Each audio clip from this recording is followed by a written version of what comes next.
에스겔서 46장 말씀입니다. 지금 계속해서 44장부터 46장까지는 새로운 성전에서 백성들이 하나님께 어떻게 제사를 지낼지, 어떻게 예배를 드릴지에 대해서 말씀하고 있습니다. 지금 어제 45장에서는 이제 특별히 절기를 잘 지키라 하는 말씀도 있었는데요. 그 뒷부분에 이제 6월절 절기를 신년절, 6월절, 그리고 이제 초막절, 이런 절기들을 잘 지켜라 이런 말씀을 하셨고, 이제 46장에서는 안식일과 또 월삭, 초하루에 드리는 월삭 제사, 그리고 날마다 드리는 그 번제, 상번제, 이런 것들을 잘 드려라 하는 이제 그런 말씀이죠. 그래서 오늘 이제 말씀을 생각하면서 이제 비교를 해보면 좋을 것 같습니다. 그러니까 이제 어떤 것과 비교를 하냐면 구약의 민수기나 레위기에 나오는 이 말씀들, 그 제사를 어떻게 드려라 하는 것과 지금 이 에스겔서의 이 제사를 비교할 필요가 있습니다. 왜냐하면 지금 에스겔서의 이 여러 제사의 규정들은 새로운 성전에서 드릴 규정입니다. 그러니까 지금 앞에서 40장에서 43장까지 나왔던 성전의 어떤 형태나 이런 것도 많이 달라졌거든요. 그래서 지금 이것은 곧 새하늘 새 땅에서 드릴 예배라고 우리가 봐야 되고, 예수님이 오신 뒤에 드려질 우리의 그런 예배, 이렇게 새로운 예배라고 우리가 생각할 때에 비교하는 것이 의미가 있는데, 비교를 해보면 가장 두드러진 것은 과거보다 더 많이, 예물도 더 많이, 또 더 자주, 이런 의미들이 있습니다. 그러므로 우리가 신앙생활을 함에 있어서 시간이 지나면 지날수록 어떠해야 하는가를 보여주고 있는 것이죠. 시간이 지나면서 더 하나님 앞에 더 열심히 신앙생활을 하라는 뜻입니다. 그러니까 예배도 더 자주 드리는 것이죠. 초신자 때는 주일 예배를 한번 드리는 정도였다면 신앙이 직분이 맞고, 그러면 새벽 예배도 드리고 이런 것이 정상적인 모습이 아니겠습니까? 그래서 우리가 신앙이 깊어지면 깊어질수록 그것은 곧 은혜를 더 깊이 깨달았다는 그런 뜻입니다. 하나님이 날 사랑하시는 걸 더 깊이 깨닫기 때문에 그만큼 더 깊이 더욱 하나님을 사랑하고, 그 하나님을 사랑하는 표현으로서 더욱 자주 하나님 앞에 나오고 하나님 앞에 예배드리고 예물도 더 많이 드리고 그런 거죠. 더 여기에 더 자원하고 더 힘을 다해서 더 열심히 그렇게 예배를 드려야 된다. 그런 이제 것을 우리가 깨달을 수가 있습니다. 그리고 여기 또 이 본문을 통해서 우리가 깨닫게 되는 것은 9절을 좀 주목해서 본다면, 이때에 이스라엘 백성들이 제사를 드릴 때 정면을 바라보고 계속 나간다, 이런 의미가 있죠. 뒤로 돌아가지 않는 것이죠. 그 9절을 한번 읽어볼까요? 그러나 모든 정한 절기에 이 땅 백성이 나 여호와 앞에 나올 때는 북문으로 들어와서 경배하는 자는 남문으로 나가고 남문으로 들어오는 자는 북문으로 나갈지라. 들어온 문으로 도로 나가지 말고 그 몸이 앞으로 향한 대로 나갈지며. 앞으로 정면을 향해서 나아가라, 이런 말씀이잖아요. 그러니까 여기서 우리가 깨닫게 되는 것은 신앙, 하나님 앞에 나아가고 우리 신앙생활을 함에 있어서 후퇴를 해서는 안 됩니다. 그죠?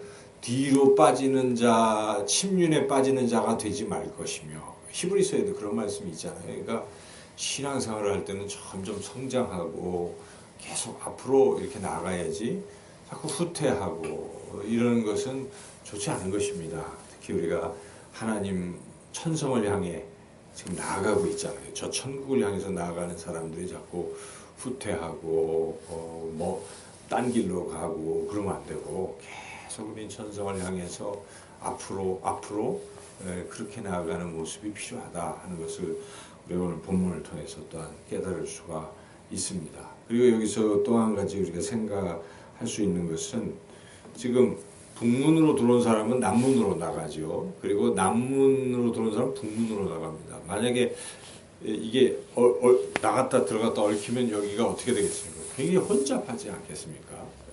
들어갔다 나갔다 하는 사람이 있고 뭐 이러면 안 돼.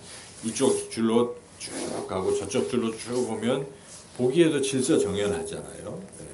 이제 그렇게 하라는 뜻도 여기 있어요. 그래서 우리가 하나님 앞에 예배드릴 때의 모습이 질서 있을 필요가 있다는 것이죠.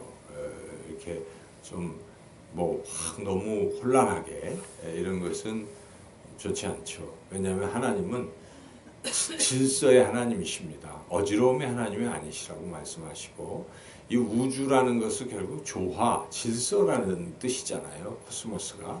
그래서 혼돈은 반대의 뜻이에요. 그래서 땅이 혼돈하고 하다가 하나님께서 천지를 만드시니까 모든 게 다 질서가 잡히고 조화롭다 하는 것을 볼 때에 하나님의 뜻은 질서에 있다는 것입니다. 그래서 우리가 결코 뭘 혼란하게 하는 것, 이것은 좋지 않습니다. 하나님 앞에서도 이렇게 동쪽에서 남쪽에서 온 사람은 북문으로 향해 나가는 그런 모습을 생각하고 질서를 잘 지키는 그런 신앙의 모습이 아름다운 모습이다 하는 것을 우리가 오늘 본문을 통해서 또한 깨달을 수가 있습니다.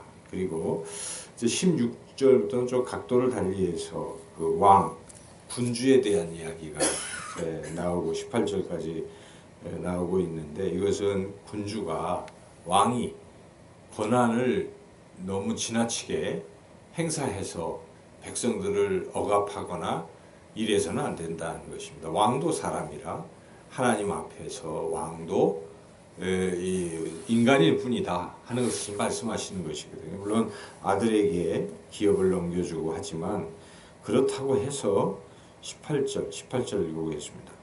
군주는 백성의 기업을 빼앗아 그 산업에서 쫓아내지 못할지니 군주가 자기 아들에게 기업을 줄 것은 자기 산업으로만 할 것임이라 백성이 각각 그 산업을 떠나 흩어지지 않게 할 것이니라. 군주의 월권을 막는 하나님의 명령인 것입니다. 그러므로 이 힘 있는 자들, 뭘 좀 가졌다 해서 권력 있는 자들이 약한 사람을 자꾸 억압하는 것을 하나님이 용납하지 아니하시고 매우 싫어하시는 것이죠. 우리가 이번 주일 말씀에서도 하나님이 기뻐하시는 사람은 누구냐? 연약한 자들의 편에 서는 사람을 하나님 기뻐하시는 것이지 이제 연약하다 하여 누르고 착취하고 자기의 힘을 과시하고 이런 사람 하나님은 싫어하신다는 것입니다.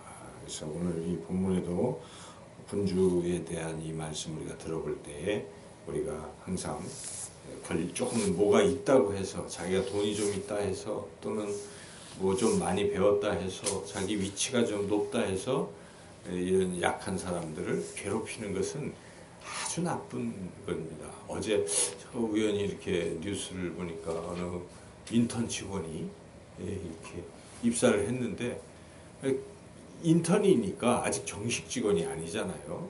근데 기존의 정식 직원들이 이 인턴을 종부리듯이 7명이서 1명을 완전히 그 종부리듯이 그렇게 괴롭히고 해서 결국 한 달 만에 이 인턴이 목숨을 끊고 자살했다는 그런 보도를 보면서 참 마음이 아프더라고요. 이 청년들이 지금 취업하기 참 어려운데 그래서 그렇게 인턴으로 들어갔는데 거기서 자기네들끼리 기업주도 아니고 그리고 좀 힘 있는 자기가 기득권을 갖고 조금 정식 직원이라 해서 그 다른 사람을 조금 약한 사람을 자기도 어차피 피고용주의에도 불구하고 조그마한 어떤 높은 위치라 하여 다른 사람을 그렇게 누르고 하는 이런 모습 참 나쁜 모습이 아니겠습니까? 근데 이 시대가 자꾸 그렇게 돼 가는 것 같아요. 그래서 오늘 이 말씀에서 우리가 남용하는 사람이 돼서는 안 된다. 오히려